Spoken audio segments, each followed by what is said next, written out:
We like to think we'll rise to the occasion, but when stress hits, when adrenaline floods, we don't rise, we fall back on what we've practiced. I want to talk about something that sounds simple, but it changes everything. You don't get to decide how you'll react in the heat of the moment. That decision gets made long before the pressure shows up. Here's the thing, when you're calm, you have space. You can notice, you can choose, you can train. But once your system is flooded, the body takes over. That's why waiting until panic time to try your tool doesn't work. By then, your system's just running whatever you've already repeated 100 times. And research backs this up. Back in 2010, a group led by Anthony Wyman trained kids in simple regulation skills before stressful exams. When the tests came, those kids stayed calmer and performed better than their peers. That's the principle. What you rehearse in calm is what shows up in chaos. Think about it. The way you see something shapes how you feel about it. Two people both get cut off in traffic. One says, "That driver disrespected me." The emotion spikes to anger. The other says, "That driver's just distracted. Not about me." Maybe a flicker of irritation, maybe nothing. Same event, completely different outcome. And whichever way you interpret it over and over, that becomes the habit. There's a great Harvard study from 2012 where people were asked to reinterpret test anxiety as fuel. This pounding heart, that's energy I can use. Those who practiced that small shift not only felt better, they performed better, and their heart patterns showed a healthier response. That's how the story you tell in the moment drives what you feel, what you think, and what you do next. Now, let's go deeper. When stress hits, the body doesn't pause to analyze, it executes. Think about touching a hot stove. You don't deliberate, you just move. Your emotional reactions work the same way. If every time you feel chest tightness, you lash out, that's what your system's trained. If every time you feel chest tightness, you drop your shoulders and take a longer breath, that's what your system's trained. This isn't about willpower in the moment, it's about repetition. Psychologists Peter Gollwitzer and Pascal Chiron ran studies on if-then practice. Stuff like, if I feel nervous, then I slow my breath. When people practice those statements often enough, the behavior became automatic. Under stress, the response fired on its own. That's the level you want your tools at, so built that you don't have to remember. If this is landing, hit subscribe. I share new videos each week to help you train your inner world with structure and clarity. Most people think they'll start using tools when the storm hits. When I'm furious, I'll calm myself down. But that's the worst time to start. The training ground isn't the 10 out of 10 moments, it's the 2s and 3s. Mild irritation, restlessness before a meeting, that little spike when someone takes too long to reply to your text. That's where you practice. I knew someone who froze whenever anxiety spiked. They couldn't move.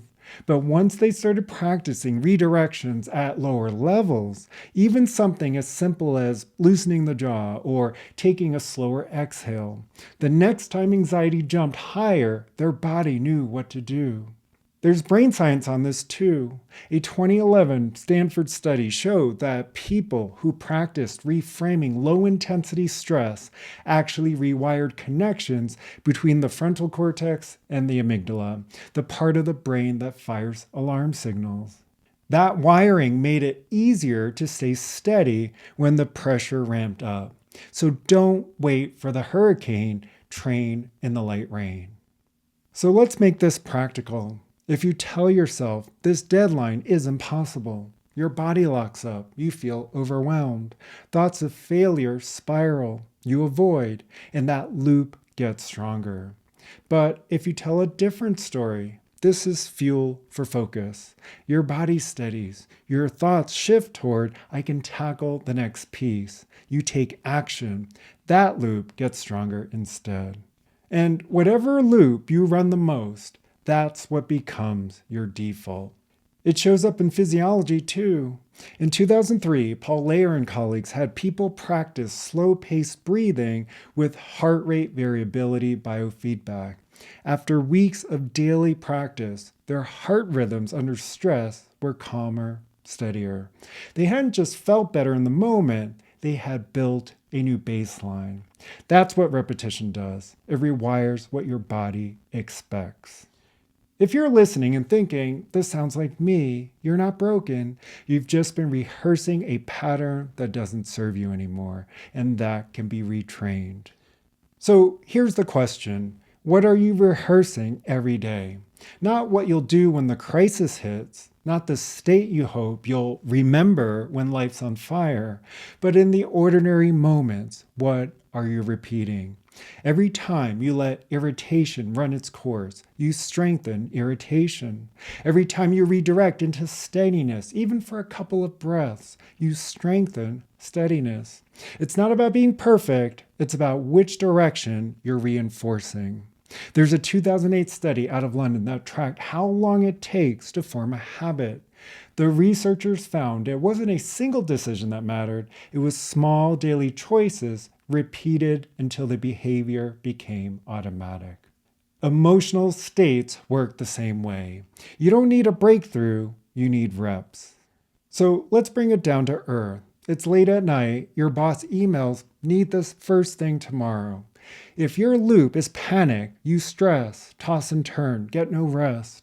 If your loop is steady focus, you knock out one chunk, then sleep. 2 different nights, same trigger. Or picture a relationship. Your partner texts a quick K. If your loop is insecurity, your mind spirals. Maybe you pick a fight.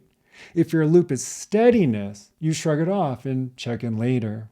And the whole evening plays out differently. These tiny moments stack because what you rehearse in the small stuff becomes who you are in the big stuff. So here's a question to carry with you. What emotional state are you rehearsing over and over without even realizing it?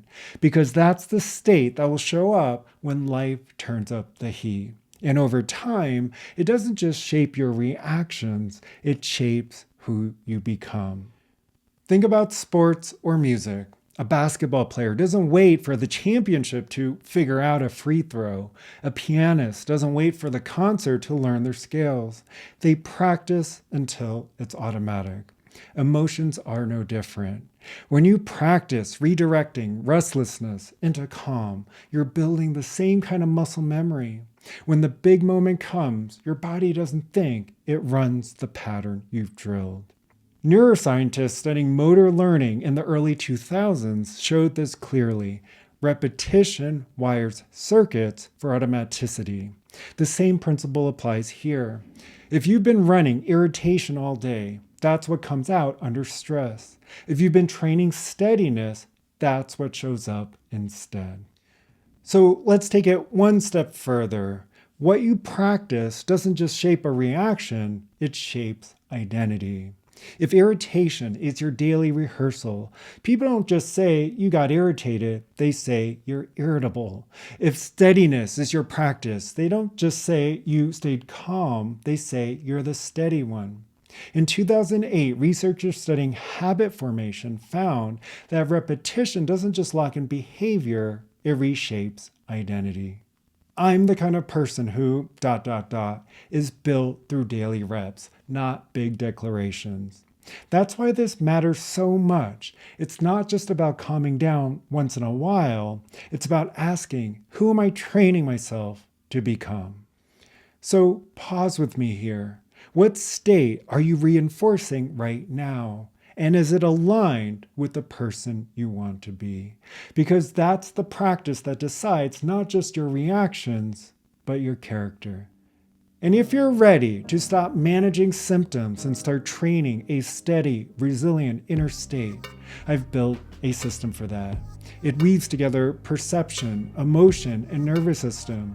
So you don't just understand your patterns, you actually shift them. The link's below. I also share practices weekly on Instagram at Mike Wang Coaching. And if you want more depth, you can join the newsletter below. Thanks for watching. I'll see you in the next video.